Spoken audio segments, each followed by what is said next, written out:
Assalamualaikum warahmatullahi wabarakatuh. Yang terhormat dosen pengampu mata kuliah Akhlak dan Tasawuf, Bapak Muhammad Irfan, SHI, MSy. Di sini saya dan teman-teman akan mempresentasikan materi yang berjudul Penyakit Hati dan Cara Mensucikannya. Sebelum masuk ke materi, di sini saya akan memperkenalkan diri terlebih dahulu. Nama saya Hilma Aulia Nabila, saya selaku moderator. Dan saya akan ditemani oleh Elsa Jenny Ismasari, dan yang terakhir ada Nabila Yuanka Azahra. Materi pertama akan dibacakan oleh saya sendiri, yaitu pengertian penyakit hati. Penyakit hati adalah perasaan tidak enak yang ada dalam diri manusia sehingga menyebabkan hatinya merasa tidak tenang, gelisah, dan was-was.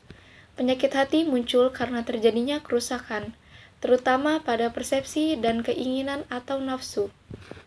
Orang-orang yang hatinya sakit akan tergambar padanya hal-hal yang berbau subhat. Akibatnya, dia tidak melihat sesuatu tidak sesuai dengan kebenarannya atau sebagaimana adanya. Allah Subhanahu wa Ta'ala berfirman dalam Al-Quran, A'udzu billahi minasyaitonir rajim. Bismillahirrahmanirrahim. Fi qulubihim maradun fazadahumullahu marada. Walahum azabun alimum bima kanu yakzibun. Artinya, dalam hati mereka ada penyakit, lalu ditambah Allah penyakitnya, dan bagi mereka siksa yang pedih disebabkan mereka berdusta. Quran Surat Al-Baqarah ayat 10. Dalil selanjutnya yaitu Quran Surat Al-Hajj ayat 53. A'udzu billahi minasyaitonir rajim. Bismillahirrahmanirrahim.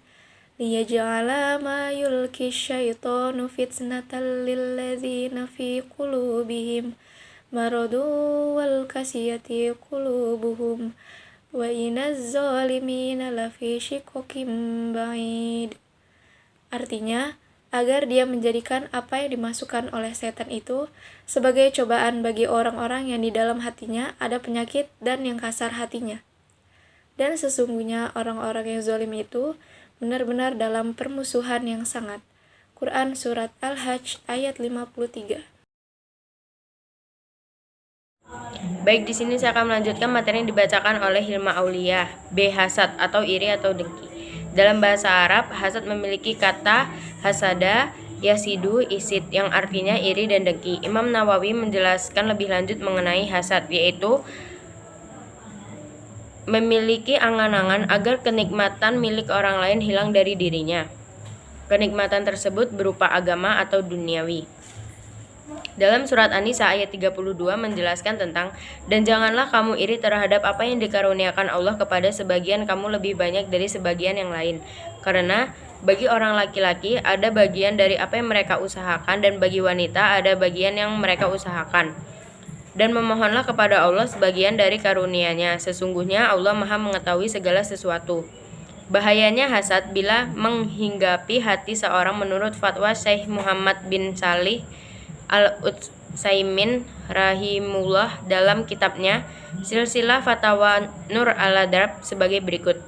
Yang pertama, tidak ria dengan ketetapan dan takdir Allah. Yang kedua, selalu gelisah, terbakar dan jengkel. Yang ketiga, orang hasad menyerupai kebiasaan Yahudi yang merasa hasad dengan pemberian keutamaan Allah kepada orang lain. Yang keempat, orang hasad meremehkan nikmat Allah kepada dirinya sendiri. Dan yang kelima, orang hasad menunjukkan betapa sensitif dirinya serta tidak suka kebaikan pada orang lain. Selanjutnya, C. Ria. Ria adalah orang yang beribadah atau berbuat kebaikan dengan maksud pamer kepada orang lain agar orang mengira dan memujinya sebagai orang yang baik hati dan rajin beribadah.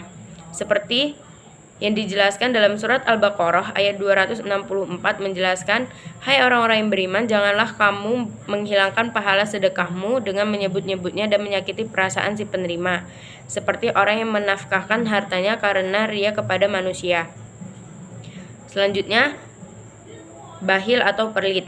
Menurut bahasa, kata bahil adalah menahan sesuatu, sedangkan menurut istilah, bahil adalah perbuatan seseorang menahan sesuatu atau tidak memberikan sesuatu yang semestinya kepada orang yang membutuhkan.